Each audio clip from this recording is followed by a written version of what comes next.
Let's talk about bypassing the lid lock on a Maytag Pet Pro washer. Maybe you're here because you're trying to troubleshoot, or maybe you're just frustrated, but first, let me clarify something super important. The lid lock is a safety feature.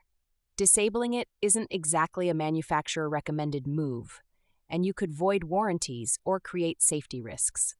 So if you're bypassing it, just know what you're getting into. All right, so why is this even a thing? The lid lock keeps the washer from running with the lid open. It's meant to protect you and your curious pets, let's be real, from a spinning drum of doom.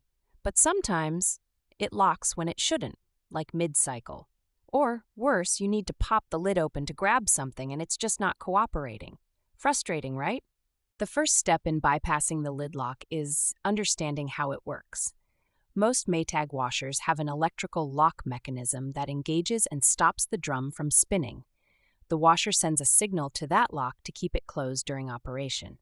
That's what we're trying to temporarily override. Before you grab tools, unplug the machine. I cannot stress this enough. We're working with wiring here, and the last thing you want is a nasty shock, or worse, ruining your washer entirely. So go ahead, pull the plug, and stick it somewhere safe. Now, find the lid lock assembly.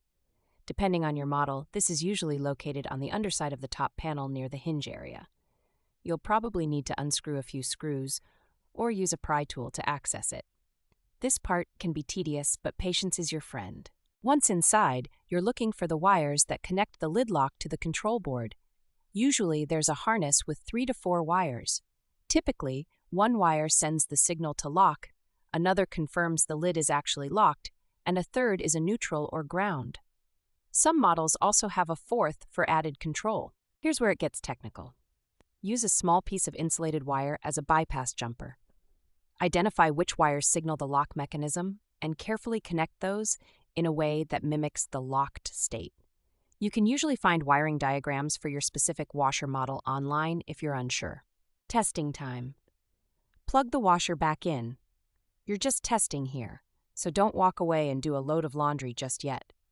If you've bypassed it correctly, the washer should think the lid is closed and you'll be able to run it with the lid open.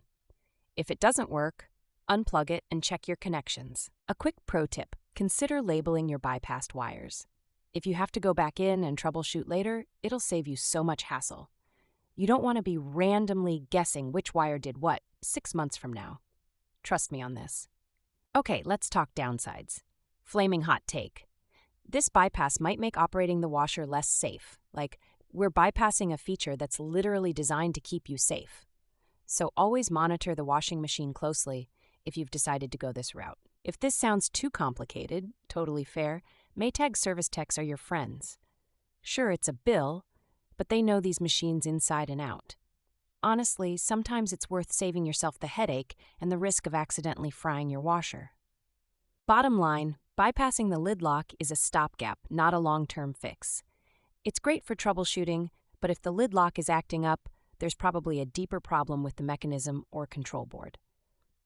Addressing the root cause will save you time and stress in the long run.